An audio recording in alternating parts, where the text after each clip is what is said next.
Ask yourself this: would you say these crates count as cover? What about this crate? Or this wall?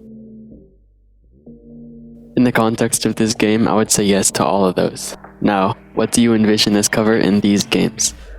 The first thing I think of is something like this, or this. The important difference here is that you can see over these forms of cover while you're standing right next to them. In other words, it protects a portion of your body to give you an advantage in a gunfight. For Valorant, think of all the instances of cover where 1.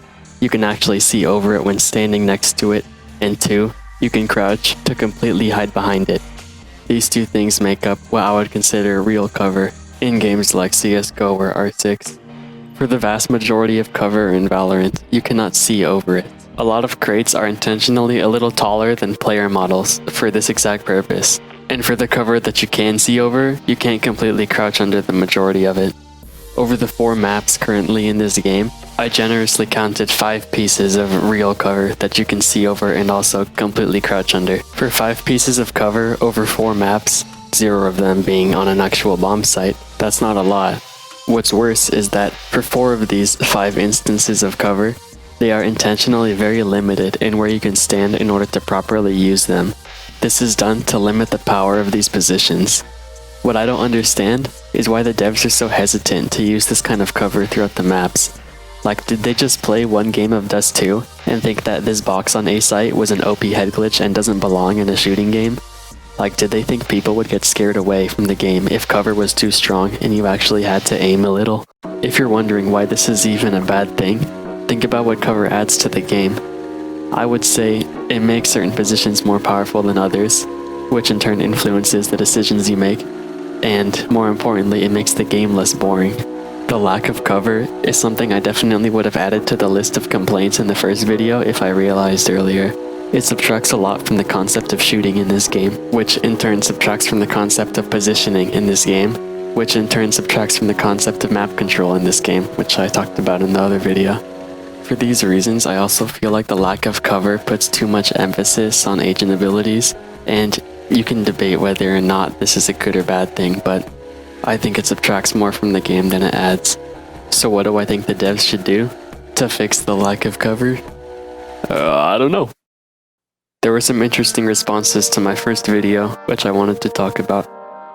The most important one being the dev response.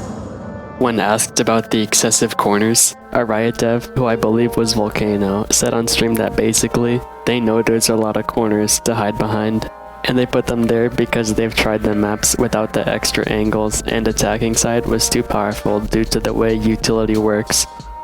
This is definitely reasonable, and I understand why they'd make that decision, but this map style is not a good solution to the gameplay issue.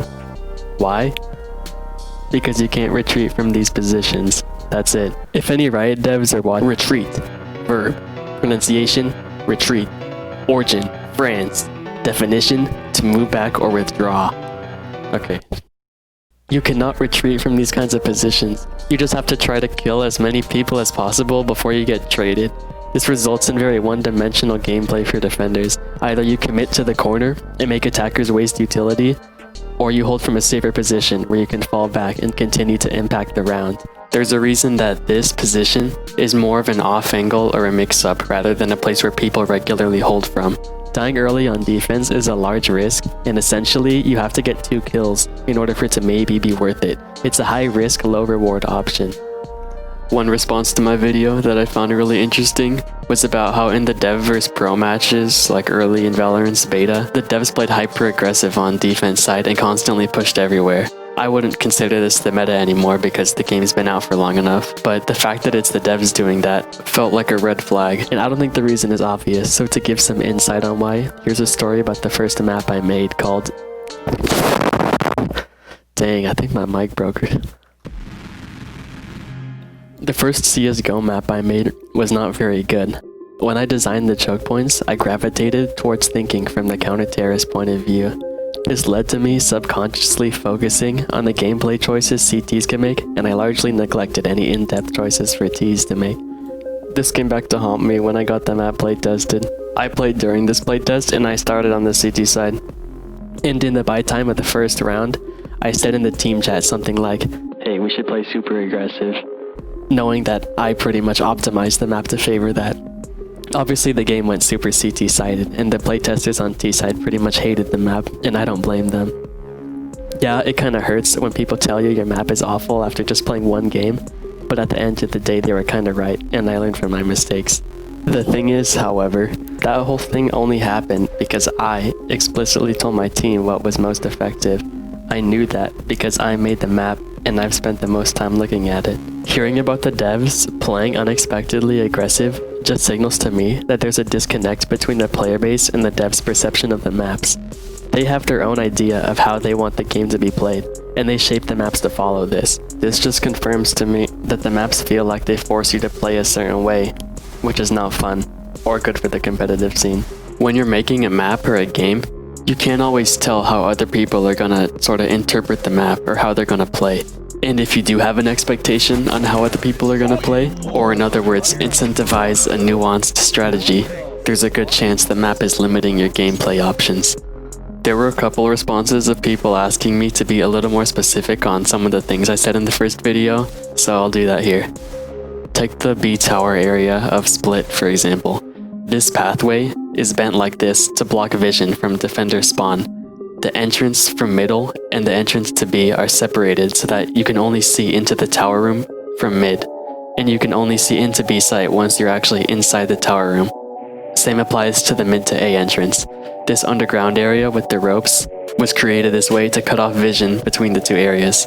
Regardless of the developer's intent, really aggressive line of sight blocking like this just eventually turns into corridors that become stale much more quickly. Why? That's another big level design topic that I might as well just make a separate video on, but the best way I can explain it is that different angles in the same area sort of multiply with each other, and it increases the different ways you can see people. And this doesn't mean that corridors are inherently a bad thing, but when they make up 90% of your level, you're doing something wrong. There were a couple people asking me if I wanted to remake some of the maps in the CSGO editor and sort of revise them. But another thing I learned from map making is that when there's fundamental issues with the map, sometimes you just have to start over. But I did want to make some examples. Let's say we're on the dev team and we're given a task to complete this area, a subsection of some map where attackers want to push from point A to point B and defenders have to stop them. This edit is what Valorant feels like. I'm not gonna say anything else because I pretty much covered all of my criticisms in the first video. If we had to revise this area, I think a good place to start would be to make something like this. It's really simple, but I think it should make the corridor more interesting. My thought process was that this room in the middle should help regulate the flow through this area, so it's not like one single angle dominating the entire choke point. And then after play testing, maybe you'll end up with something like this. Another way we can do this is by starting with the visuals first.